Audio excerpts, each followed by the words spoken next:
अस्सलाम वालेकुम नाज़रीन, उम्मीद है आप खैरियत से होंगे। और नून लीग वाले आज बहुत खुश नजर आ रहे हैं कि जो सुप्रीम कोर्ट का फैसला आया है और उसके नतीजे में मियां नवाज शरीफ के रस्ते में आखिरी रुकावट भी दूर हो गई है कि ताहियात पाबंदी वाला जो कानून है उसकी तशरीह हुई और जो इलेक्शन लॉज हैं उनके मुताबिक कोई भी जो एक पब्लिक ऑफिस होल्डर है उसको 5 साल से ज्यादा नाअहल नहीं रखा जा सकता। तो इसके हवाले से जो सुप्रीम कोर्ट का फैसला आया है तो ये एक तरह से नवाज शरीफ के रास्ते में आखिरी रुकावट थी।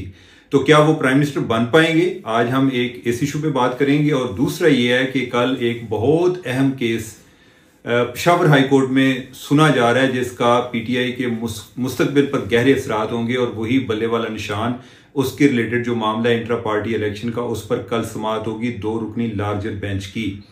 तो वो क्या हो सकती है, इन 2 इश्यूज पर बात करेंगे। और इससे आगे बढ़ने से पहले आपको एक रिमाइंडर के जिन लोगों ने जो हमारे वाचर्स हैं जो रेगुलरली प्रोग्राम को देखते हैं वो सब्सक्राइब करना ना भूलें, सब्सक्राइब कर लें। और कई लोग ये शिकायत कर रहे होते हैं कि मैंने सब्सक्राइब किया लेकिन मुझे नोटिफिकेशन नहीं आते। आप नोटिफिकेशन देखिएगा तो नोटिफिकेशन का एक आइकॉन है उसको टर्न ऑन करें और नोटिफिकेशन आपको आएगा। जो ही वीडियो अपलोड होगी तो आपको नोटिफिकेशन आएगा।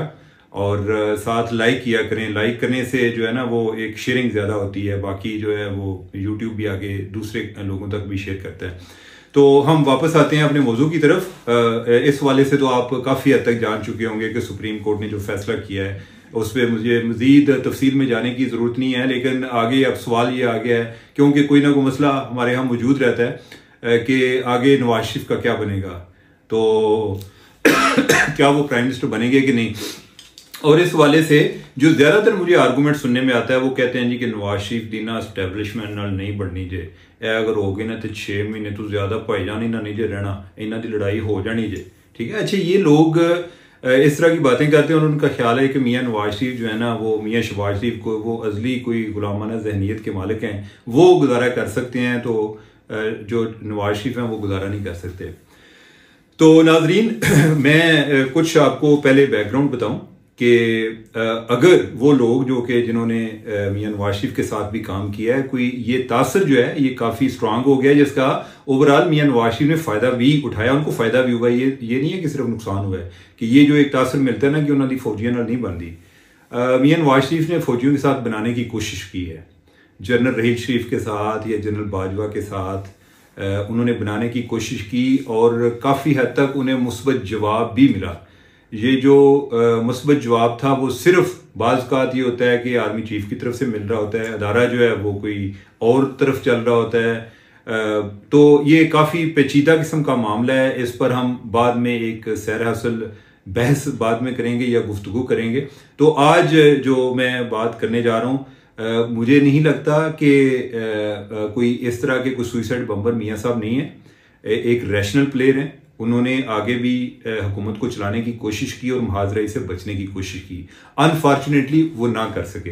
दरमियान में जब गलत फहमियां पैदा होना शुरू होती हैं तो वो इंतहापसंद जो दोनों तरफ के होते हैं, कोई एक तरफ से फायर करता है, आगे जवाबी फायर होता है, और जब वो इस तरह से होता है तो फिर जो लीडरशिप है वो भी एक कन्फ्रंटेशनल मोड में चली जाती है। लेकिन ये तो है, हम माजी की बातें कर रहे हैं। अब जो मौजूदा लीडरशिप है आर्मी की वो है जनरल आसिम मुनीर, और जिन लोगों का ये ख्याल है कि मियां शहबाज शरीफ के जनरल आसिम के साथ बहुत अच्छे तल्लुक हैं और मियां नवाज शरीफ जो है ना वो जर्नैलों के साथ बात नहीं कर सकते या उनका ताल्लुक नहीं है, ये उनकी बहुत बड़ी गलत फहमी है। उनके साथ बहुत अच्छे तल्लुकात हैं जो अगर खराब होने के बारे में तो कोई आप गारंटी नहीं दे सकते। बाप बेटे के तल्लुकात खराब हो जाते हैं जब पावर शेयरिंग का मामला आता है, तो उधर भी प्रॉब्लम आ जाते हैं, घर में आ जाते हैं, भाइयों के दरमियान आ जाते हैं। यानी कि वो होने को कुछ भी हो सकता है, इसको आप एक बैरज क्यास नहीं कर सकते, करार नहीं दे सकते। लेकिन तासर ये है या ख्याल ये है कि वो इस दफा दोनों एक नए जज्बे के साथ, यानी मियाँ साहब तो एक नए जज्बे के साथ और जनरल आसिम जो है उनका पहला तजर्बा है। मियाँ साहब के तो आर्मी चीफ को डील करने के बहुत सारे तजर्बात हैं, कुछ तकरीबन काफ़ी जो आर्मी चीफ हैं आज तक किसी ने इतने आर्मी चीफ नहीं लगाए एज अ प्राइम मिनिस्टर जितने मियाँ नवाज शरीफ ने लगाए हैं। तो मुझे नहीं लगता कि उनके आपस में कोई मामला खराब होंगे। एक तो ये है, ये एक डिस्क्वालिफिकेशन नहीं है नंबर 1 कि इस वजह से मियाँ नवाज शरीफ प्राइम मिनिस्टर बनने से नहीं रहेंगे, ठीक है। दूसरी बात यह है कि वो कहते हैं जी कि मियाँ साहब जो है ना वो आंदे ने मेरा दिल नहीं करता। भाई किन्होंने क्या कि मियाँ साहब ने कि मेरा दिल नहीं करता? प्राइम मिनिस्टर बनने का किसको दिल नहीं करता? ये जो कुर्बानियां दे रहे होते हैं ये सारी सियासत के लिए दे रहे होते हैं ना, ये पावर के लिए दे रहे होते हैं। अगर ये मसाइल ना हो, पावर स्ट्रगल ना हो, तो सब लोग घर बैठ जाए। ये अगर आपको इतनी अदम दिलचस्पी होगी तो लोग जो है वो सियासत को खैर बात कह के घर चले जाए। ये पावर से ज्यादा कोई बड़ा नशा नहीं है, ठीक है। और मियाँ साहब जो है, मियाँ साहब भी इस नशे से के आदी भी हैं, यानी कि वो पहले भी उनको वो पावर में आए हैं। तो मियाँ साहब इस दफ़ा भी आएंगे। 2013 में भी जब बात थी तो कई लोग कहते थे जी मियाँ साहब कहते ने कि मेरा तो दिल नहीं जी करता। उन्होंने जी भाई उन्होंने को ज़बरदस्ती किस तरह बना सकता था, ठीक है। कुछ बातें कहने की होती हैं लेकिन असल चीज़ ये होता है कि अमली तौर पर जो होता है। तो अब यह है कि मियाँ साहब जो है ना वो बड़े गहरे आदमी भी हैं, यानी कि वो रोज़ाना बयान भी नहीं देते और उनको पढ़ना, ज़्यादा लोग उनकी बॉडी लैंग्वेज से अंदाज़ा लगाते हैं, खामोश रहते हैं ज़्यादा, अपने दिल की बात जो है वो बहुत ही कोई चीदा चीदा लोग हैं जिनके साथ वो करते हैं। तो लेकिन यह है कि अब मैं आपको इन्फॉर्मेशन की बुनियाद पे नहीं कह रहा, ये मैं आपको पहले बता रहा हूँ, मैं तुक्का लगा रहा हूँ। और जो मियाँ साहब की शख्सियत को मैं उनके करीबी लोगों से सुन के जो मैं जान पाया हूँ और जो उनका पुराना ट्रैक रिकॉर्ड है वो इस दफ़ा भी प्राइम मिनिस्टर बनेंगे। इसमें बड़ा चार्म है, इंसेंटिव है जी कि चौथी दफ़ा प्राइम मिनिस्टर बने जी, उनको रिकॉर्ड तोड़ के दिखाए, ठीक है। अभी जो है हसीना वाजिद है वो 5वीं दफ़ा बन गई है, लेकिन उसने एक मुसलसल वो चौथी दफ़ा बन गई है जो बांग्लादेश वाली है प्राइम मिनिस्टर। तो पावर किसी का छोड़ने को दिल नहीं करता।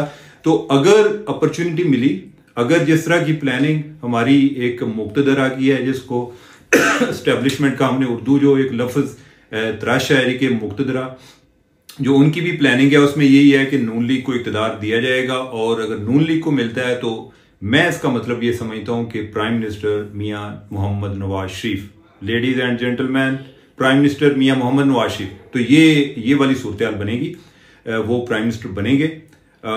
शहबाज शरीफ जो हैं वो किधर जाते हैं, वो बाकी उनको चीफ मिनिस्टर बनाते हैं या किधर करते हैं, ये मुझे नहीं आइडिया। एक तो ये चीज़ है। दूसरी ये है कि हम दूसरे मौजू की तरफ आगे बढ़ते हैं। इस पे जो मियाँ साहब के हवाले से आगे फर्दर उनकी क्या प्लानिंग है या उनके लिए क्या मशवरे हैं, हम आगे किसी फ्यूचर में बात करेंगे। आप लोगों को ये भी होता है तो हम गलियां में सारियां सुनाइए और टाइम ही कट हो गए तो 10 मिनटों में इतना कुछ ही मिलता है। तो मैं अपने दूसरे मौजू की तरफ बढ़ रहा हूँ और वो है इमरान खान। आपको पता है कि इमरान खान के बगैर हमारी सियासत मुकम्मल नहीं होती।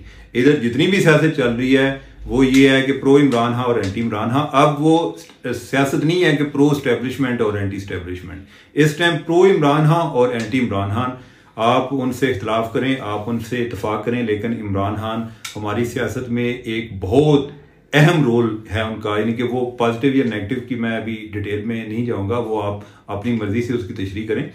तो वो है यानी कि उनके लिए जो उनकी एक सियासी जिंदगी के लिए जो सबसे इम्पॉर्टेंट है वो उनके इंट्रा पार्टी इलेक्शन बारे जो इलेक्शन कमीशन ने फैसला किया है और उनसे बल्ले का निशान वापस ले लिया। बेसिकली ये है, बल्ले का निशान उन्होंने वापस नहीं लिया, बेसिकली दिया ही नहीं है, क्योंकि जब किसी के इंट्रा पार्टी इलेक्शन कल अदम करार हो जाते हैं, करार दे दिए जाते हैं, तो उस सूरत में उनको बल्ले का निशान नहीं मिल सकता।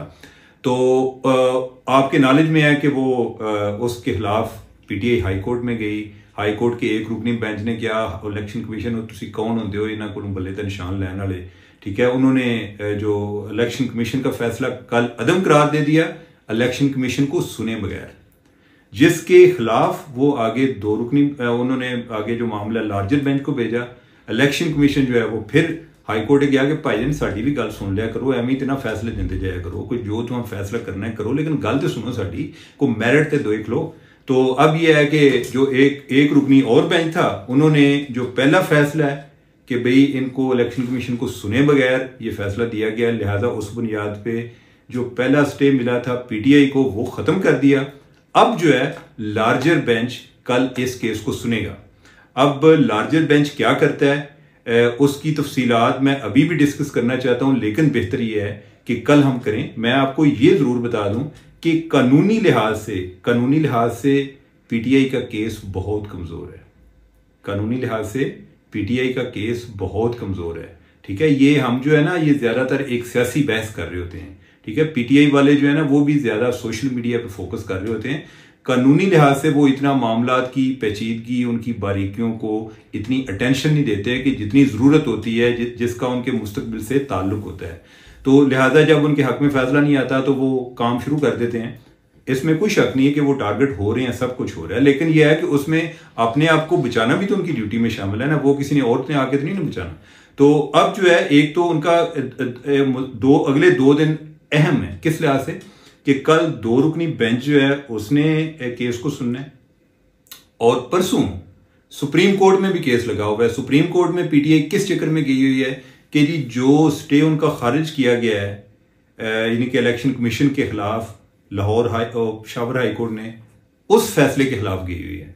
अब यह है कि ये एक टेक्निकली उन्होंने एक वीक पॉइंट पे वो खेल रहे हैं।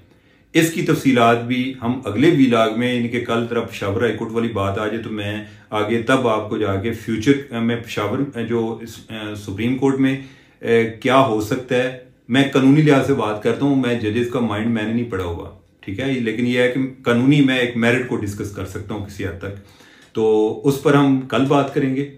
बाकी ये है कि जो इस तरह के लीगल ग्राउंड्स होते हैं ना, तो इसमें जो अभी पीटीआई का मामला चल रहा है इसकी मिसाल कुछ इस तरह से है एक्सक्यूज मी कि अज़मा बुहारी का आपको पता है जो नून लीग की हैं, इनके वालिद थे मरहूम सैयद जाहिद बुहारी, तो वो किसी टाइम पे जज थे, लाहौर हाई कोर्ट के जज थे। तो उनके पास एक वकील है जिनका नाम था काजम साहब, बड़े नामी ग्रामी वकील है। तो उनको लगा कि उनका केस कोई इतना स्ट्रांग नहीं है, तो वो बार बार कह रहे थे कि सर आप रिलीफ दे दें, सर आप रिलीफ दे दें। तो जाहिद बुहारी साहब ने कहा कि सर काजम साहब मुझे बताएं तो सही कि मैं किस ग्राउंड पर रिलीफ दूं, यानी उनका मतलब ये था कि कोई लीगल ग्राउंड भी तो देना कि हमें ये टेक्निकल ग्राउंड हमारी फेवर में जाती है तो इस बुनियाद पे आप हमें रिलीफ दे दें। तो काजम साहब जो है ना, उन्होंने टेक्निकल या लीगल ग्राउंड देने की बजाय उन्होंने कहा कि सर आप तरला ग्राउंड पे हमें एक रिलीफ दे दें। तो अब यह है कि पीटीआई का भी ज्यादा एक तरला ग्राउंड है, उन्होंने कोई लीगल ग्राउंड पे ज्यादा इतना कंटेस्ट नहीं कर रहे। तो आने वाले 2 दिन इस लिहाज से बड़े अहम है, और इसलिए भी अहम है कि 13 को आगे इलेक्शन सिंबल अलॉट होने जा रहे हैं। अगर ये मामला पेशावर हाई कोर्ट और सुप्रीम कोर्ट लेवल पर एड्रेस नहीं होता 13 से पहले तो वो इंतहाबी निशान वाला जो की अलॉटमेंट के लिए पीटीआई कंसिडर नहीं होगी। तो कल 9 तारीख है, और 9 का मतलब है कि आगे 2-3 दिन और बचेंगे, यानी कि 13 तारीख तक। तो नाज़रीन अब तक के लिए यही, और हमें इजाज़त दीजिएगा। अल्लाह हाफिज़।